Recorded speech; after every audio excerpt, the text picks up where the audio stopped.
최근 각종 커뮤니티와 언론에서 화제가 되는 선이 있죠. 바로 도로 위에 그려진 빨간 선입니다. 이 선의 정체는 불법 주정차 금지 구역을 의미하며 화재 발생 시 진압이 늦어지는 것을 막기 위해 설치한 것입니다. 그리고 이 선은 지난 8월부터 시행되었죠. 하지만 아직까지도 많은 사람들이 잘 모르고 있고 설치된 구역도 생각보다 굉장히 적다고 합니다. 그 이유가 무엇일까요? 과거 2017년 충북 제천에 있는 한 스포츠센터에서 화재가 일어났습니다.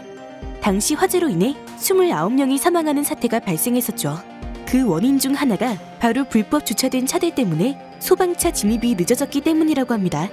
결국 이러한 문제들을 방지하기 위해 빨간 선이 등장한 것입니다.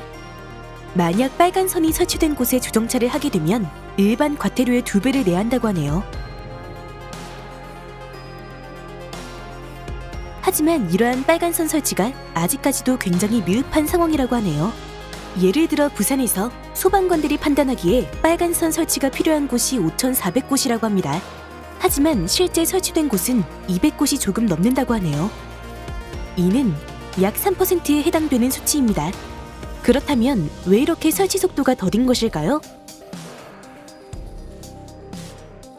빨간 선 설치가 제대로 이루어지지 않는 이유 중 하나가 주민들의 강한 반대 때문이라고 합니다.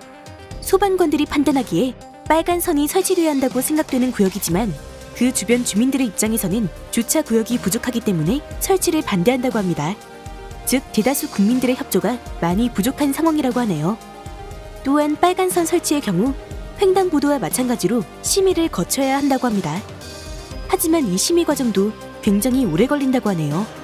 바로 앞서 설명한 주민들과의 마찰도 있고 행정상의 절차도 복잡하기 때문이라고 합니다.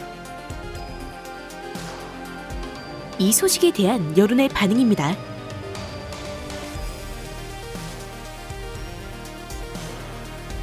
대부분 빨간 선 설치에 대해 찬성하고 있으며 불법 주정차 차량에 대한 비난 여론이 강한 상황으로 보입니다. 소방당국에서는 아직까지도 이 빨간 선에 대한 국민적인 관심과 협조가 부족한 상황이라고 합니다. 한 명의 생명을 더 살리기 위해서라도 적극적인 시행이 필요할 것으로 보이네요. 오늘 준비한 소식은 여기까지입니다. 시청해주셔서 감사합니다. 땡슈!